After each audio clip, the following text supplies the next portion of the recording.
This is a Voyescape podcast. You can find all of our travel podcasts from around the world at voyescape.com. Bound for Copenhagen. Flying time and weather conditions in general are quite nice today with nice flying conditions all the way to Copenhagen. 9 degrees with a few clouds in Denmark. Before taking off here from London, I would ask for your full attention for the safety demonstration. Well, welcome back to Copenhagen, Denmark for this bonus episode of the Travel in 10 podcast.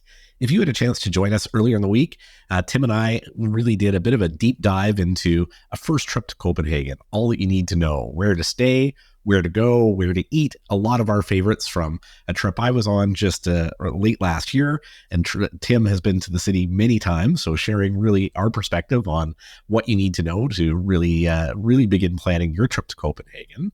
But I did promise in our last episode that we were going to come back for two of my favorite parts of the city and some live recordings. We're going to be going to a spa today that has got to be one of the most unusual spas anywhere in the world.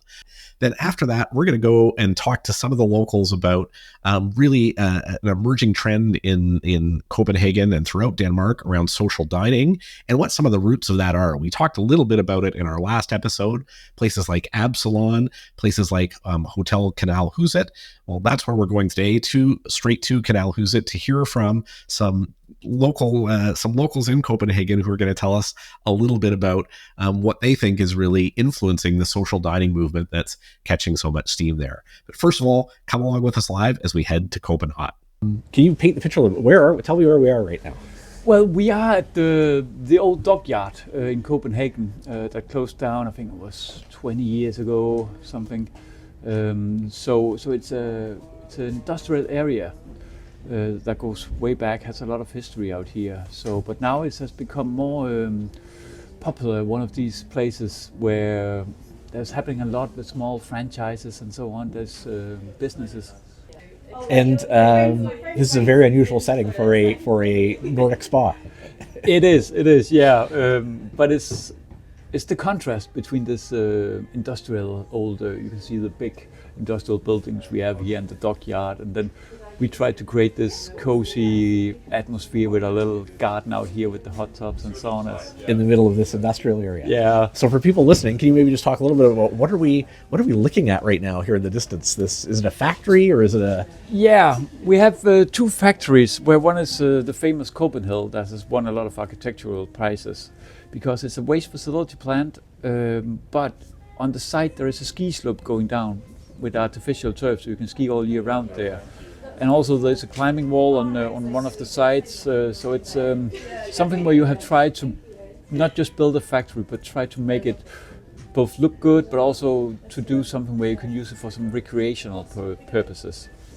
And the other big building we have next to it is also a waste facility plant, but that's more normal with it. So that's what's happening out there. So basically two incinerators that you're overlooking as you're in the spa. Yeah.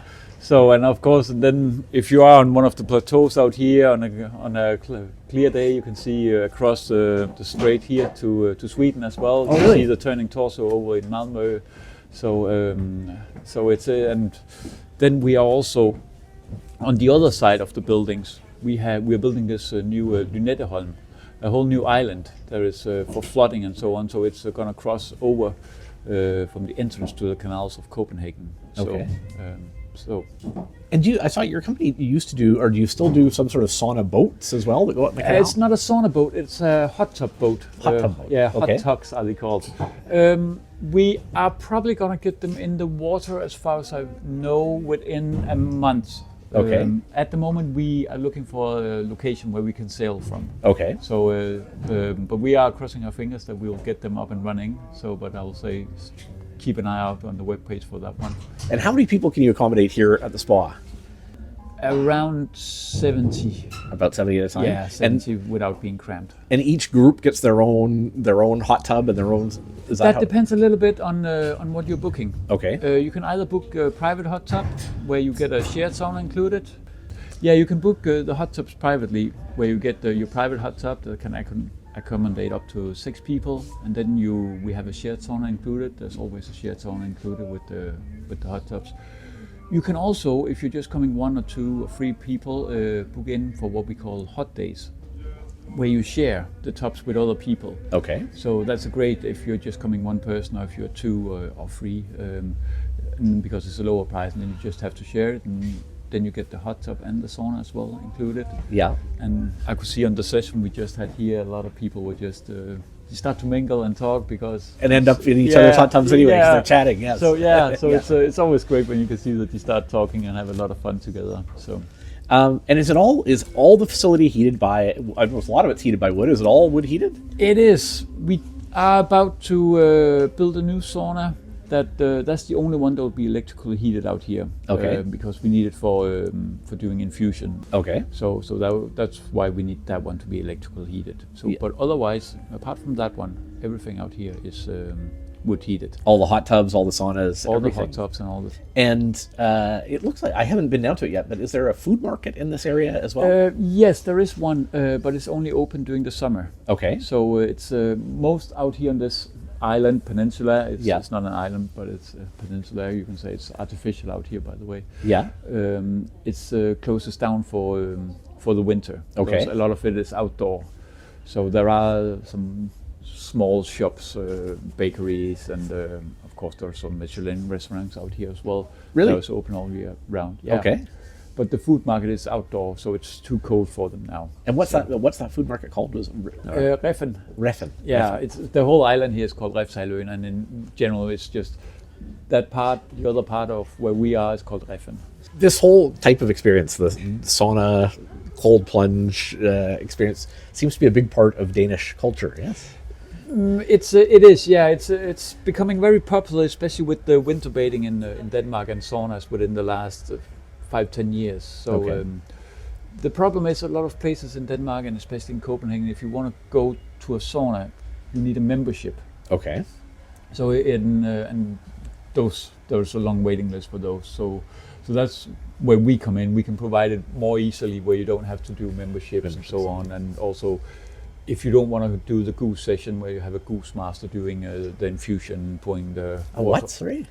You have a goose master. A goose master. Yeah. What is a goose master? It's a goose. It's when you pour the water on the stones, and he will like guide you through the whole experience with it. Interesting. Yeah.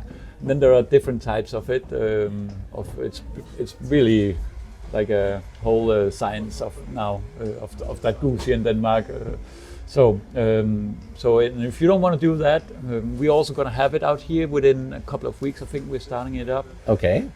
But if you want to private, where then you can also just book the sauna privately. So tell me more about that, because I've never heard of that before. That's interesting. So it's basically like a guided spa experience. Is that the idea? Yeah, sort of. It's where you meet up, you go into the sauna, and then you do 3 or 4 sessions.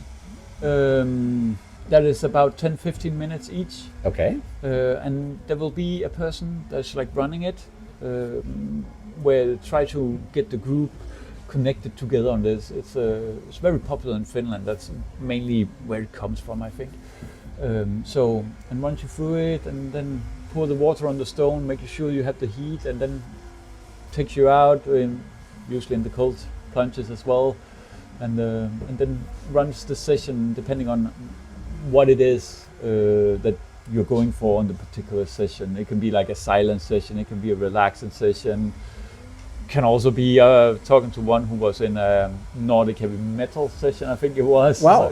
So there's like all these kind of themes on them. Very interesting. So, and you're yeah. introducing that here over the next few weeks as well. Yeah, we should be. So I will say within a couple of weeks we should start running it, yeah. Very interesting.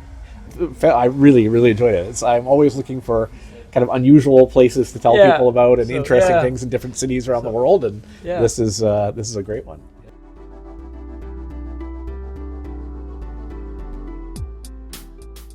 So as you could hear there, the spa experience at CopenHot is very much a social experience. Even though if you're going with a group, you can book your own private hot tub.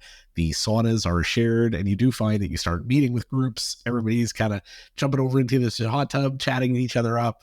It's a great place to meet with some of the locals, and also just this super unusual experience, being in the middle of this industrial area, massive smokestacks in the distance, incinerators, but somehow they've created this great sanctuary in the middle of it, this very peaceful spa experience. But as you're getting a sense that there are a lot of social aspects to Danish culture, and social dining is another one that we've talked a little bit about.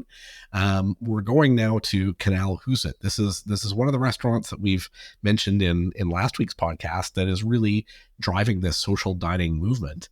And I had a chance to talk to some of the locals there, a couple of women who were spending some time knitting while they were there, and thought I would get their perspective on the social dining movement and what some of the roots of it are. We've just been sitting here from 1:45, just drinking tea, soda, and now we're beers, knitting and talking. And we do that every other month.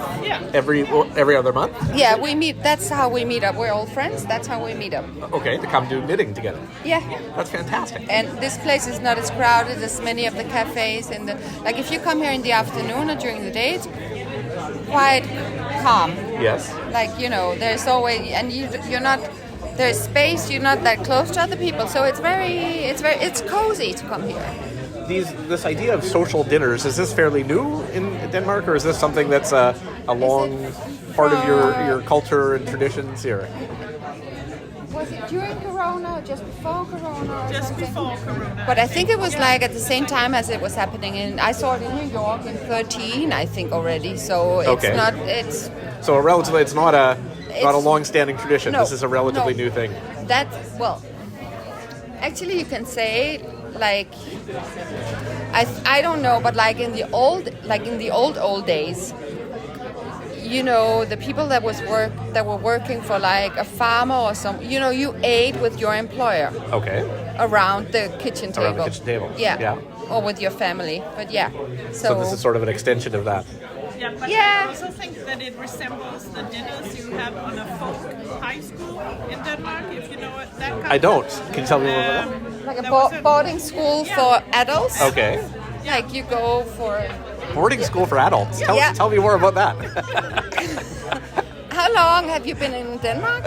Less than 24 hours. Okay, you have no I have no idea. No.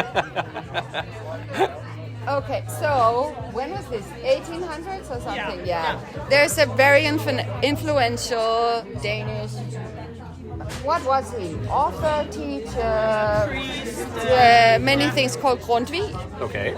Yeah, and his belief was that, young people have to get together, and it's the whole national idea of being Danish and everything. So, like, after the young people had worked for a couple of years in the farms or in the stores or something, then they went away on this school where they were taught, like, Danish national history, identity, crafts. Yeah. And how long would you go to this school? Half a year? Yeah. Okay.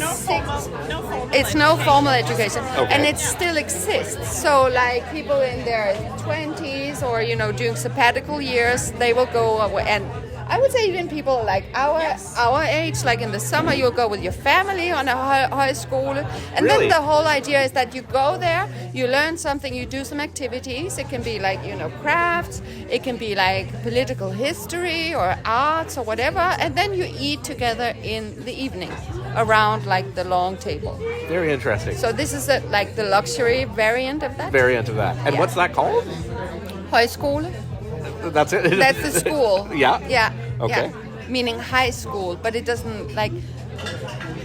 It's just to separate it from the ground, the formal education. that It's not part of the formal Not formal education. education. No. It was like to... Yes. It's the very Danish philosophy of like, you get educated for life through...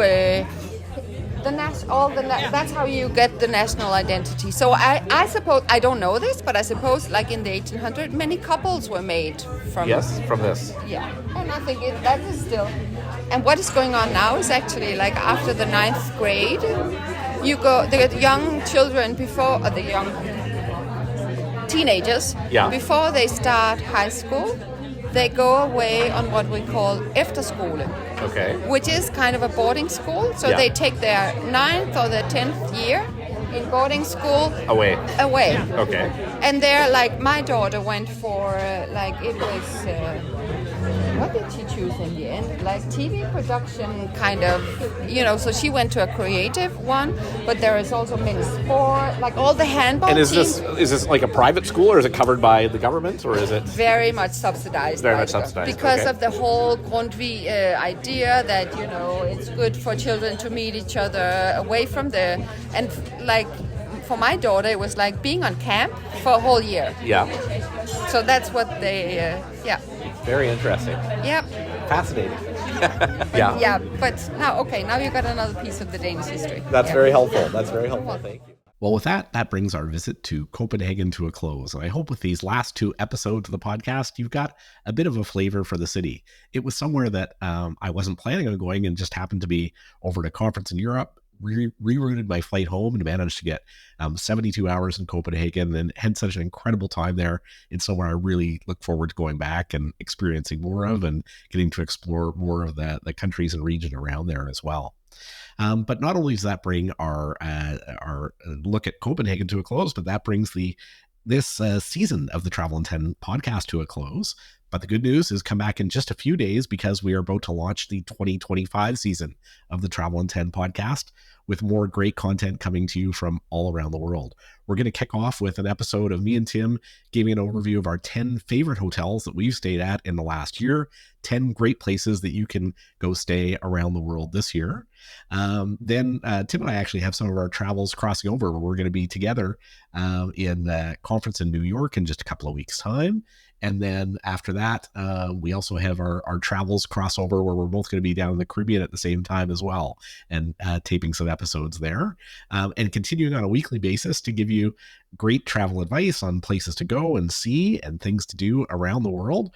Really try to help you, inspire you to travel more, hopefully inspiring you to travel better, giving you some great tips to make your trips that much easier. And we hope you've enjoyed this past season. We've really enjoyed being able to share our travels with you. We would love to hear from you as well. So please, if you can go onto the Spotify podcast store, the Apple podcast store, rate and review our podcasts. We would also love to get emails back hearing more of where you would like to hear about from around the world and any feedback on any of our past episodes as well. Also, you may have noticed a great piece of music that we've been using to close out the Travel in 10 podcast on our last few episodes.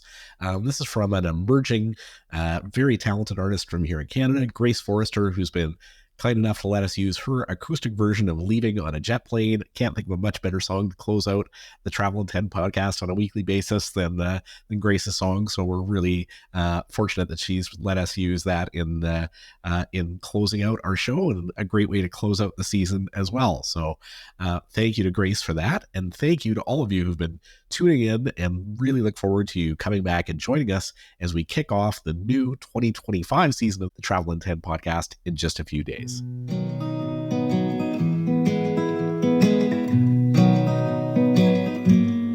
All my bags are packed, I'm ready to go. Standing here outside your door, I hate to wake you up to say goodbye, but the dawn is breaking, it's early morn, the taxi's waiting, he's blowing his horn on. Ready, I'm so lonesome I could die. So kiss me, smile for